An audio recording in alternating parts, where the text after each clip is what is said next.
தேசிய மலர் தாமரையை பாஜகவிற்கு எப்படி கொடுக்கலாம் எனவும், தேசிய மலரை மாற்றுங்கள் அல்லது பாஜக சின்னத்தை மாற்றுங்கள் என நாம் தமிழர் கட்சி ஒருங்கிணைப்பாளர் சீமான் ஆவேசமாக பேசியுள்ளார். அநீதி. இதை விட்டுட்டு இங்க இருக்கிற நீங்க எல்லாம் சேர்ந்துக்கிட்டு சின்னத்தை கூட காப்பாற்ற முடியல வர எப்படி நாட்டு. முதல் பாரதிய ஜனதாவுடைய தாமரை சின்னத்தை ஒழிக்கணும்.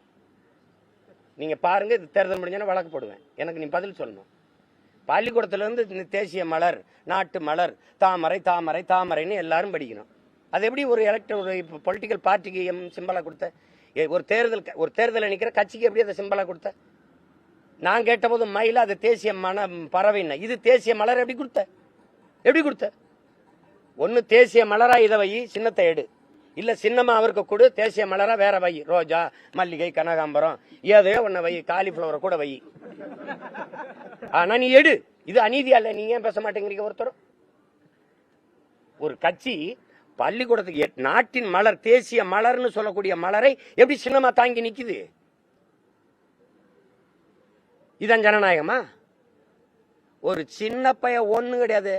திமுக எத்தனை வருஷம் ஆன கட்சி? அதிமுக எவ்வளவு? பிஜேபி என்ன இவர் தம்பி அருமை சகோதரர் அண்ணாமலையோட கட்சிய 100 ஆண்டத்தோட போது எவனோ ஆரம்பிச்சவன், எவனோ உருவாக்குனவன். தம்பி, இந்த கட்சி நானே மண்ணு மிதிச்சு, நானே மண்ணை குலைச்சு, செங்கல் வச்சு அறுத்து நானா கட்டுற கட்டடம். இது அப்படி கிடையாது. நீ கூட்டணி தேடி அலையிறீங்க, அவர் கூட்டணி தேடி அலைகிறாரு, இவர் கூட்டணி தேடி அலைய. தமிழ்நாட்டில் ஒரே கட்சி, பெரிய கட்சி நான் தான். 40 தொகுதியிலையும் போட்டிடுறேன், 234 போட்டிடுறேன். அதெல்லாம் யாரும் பேச மாட்டீங்க. அல்லாடுறீல மக்களை சந்திக்கிறதுக்கு, மக்களை போய் மக்களை நம்பி நிக்க ஒருத்தருக்கு துணிவு இல்லை. இன்னும் யாரு எந்த பக்கம் போறான்னே தெரியல.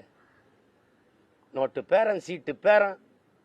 இதுக்கு முன்னாடி ஒருத்தர் இருந்தார், ஐயா விஜயகாந்த். அவர் 234 போட்டாரு பாராளுமன்றத்தில், 40 தொகுதியில் போட்டார். அதுக்கப்புறம் நான் தான். இதுக்கு முன்னாடி அம்மா ஜெயலலிதா போட்டாங்க 2014. வேற யாருக்கு துணிவு இருக்கு? செய்திகளை உள்ளது உள்ளபடி தெரிந்து கொள்ள ரெஃப்ளெக்ட் நியூஸை சப்ஸ்கிரைப் பண்ணுங்க.